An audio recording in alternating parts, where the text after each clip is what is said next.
My first homebrew, I made a Hefeweizen using a simple brew-in-a-bag setup in my 16-gallon brew kettle. While this was a very simple method of doing all-grain brewing, I wanted to see how much I could improve my overall process for the least amount of money possible. I effectively designed a 2-vessel system, which from my understanding is a much more traditional setup for home brewing. I based my design off of what is mentioned in John Palmer's How to Brew book, which essentially uses the addition of a modified water cooler to act as the mash tun. The simple brew-in-a-bag system basically combines the mashing and boiling processes into the single vessel. However, by separating the two processes, I hope to improve my brewing in a few ways. Firstly, I expect to improve my overall mash efficiency by giving myself a greater ability to sparge my grain.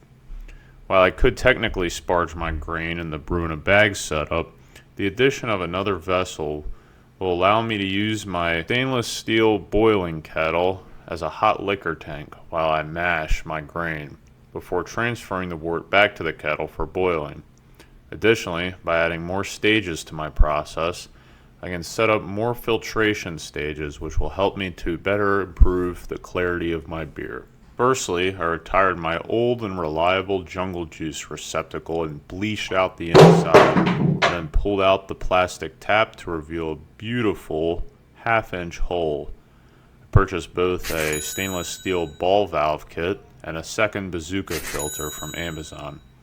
In total, this came out to less than $25. I put together the valve components and screwed them into the big water jug. Then filled up the water jug with water to reveal a critical leak in the valve caused by the plastic gasket. This is to be expected from a cheap component, I suppose. I had a leftover rubber gasket from my Beaver kettle, which I used instead, and after refilling and leak testing overnight, I was successful, observing no leaks. I now have a beautiful mash tun. Now, unfortunately, the cooler can only hold 5 gallons of water, so I won't be able to do any batches larger than 5 gallons, especially if I have a large grain volume. But in the interest of keeping this as cheap as possible, I didn't want to buy another cooler, so I rolled with it. The second upgrade in my process would be the addition of a copper immersion wort chiller. This giant 50-foot copper coil will allow me to run cold water from a hose to cool down the wort after boiling. This will not only save me from having to buy humongous quantities of ice each time I brewed, but it would also allow me to be far more effective with my cooling, where the wort could be cooled in a fraction of the time.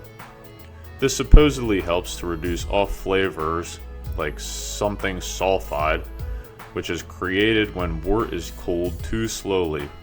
It also will help to lock in various volatile flavors from hops and improve beer clarity by removing grain proteins from the wort solution.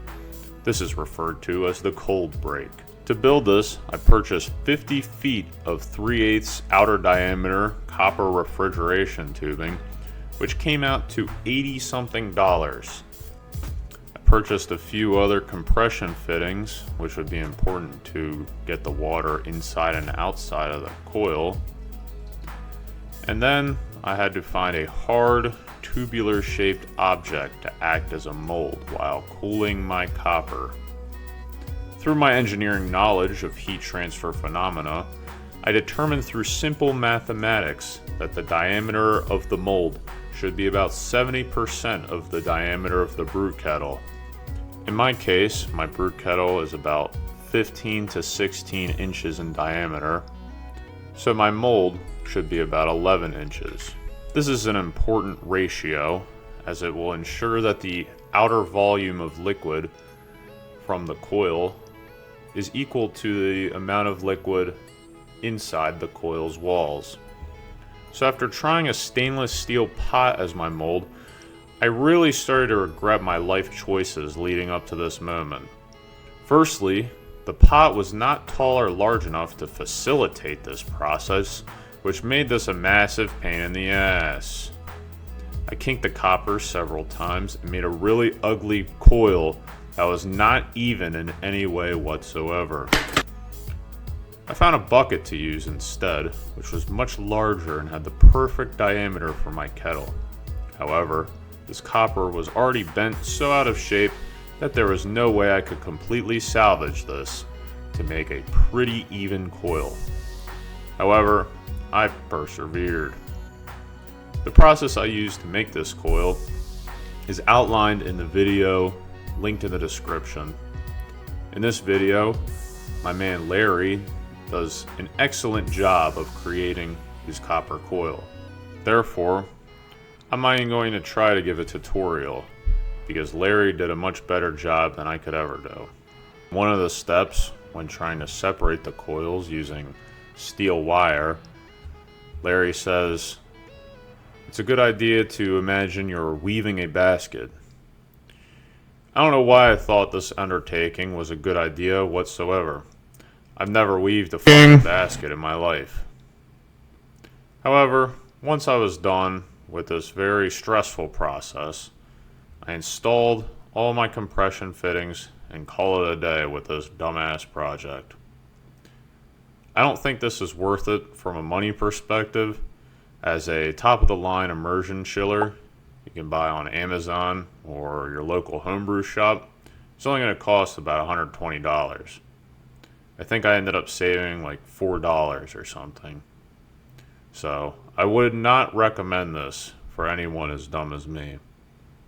Thankfully, after taking it outside and testing it, it worked pretty well, minus a few nuts which I just had to give a little tighten. I finalized my upgrades by installing my hose barbs, hoses, and of course the hose clamps to assist with transferring the liquids between the two vessels. In conclusion, the mash tun came out to be about $25 plus the $50 for the cooler and another $10 for the hose. The immersion chiller, on the other hand, cost me about $120. In my opinion, it'd be a lot easier to just buy one that's pre-made, save yourself the time. The tutorial in the description is actually really good if you follow it to a T and if you have some common sense. Anyways, I'd like to thank you for watching this presentation by the Hogan Brown YouTube channel. Don't forget to like and subscribe, follow me on my various socials, and stay tuned for my next brewing video where I plan on using this system to make a blonde ale with homegrown peaches.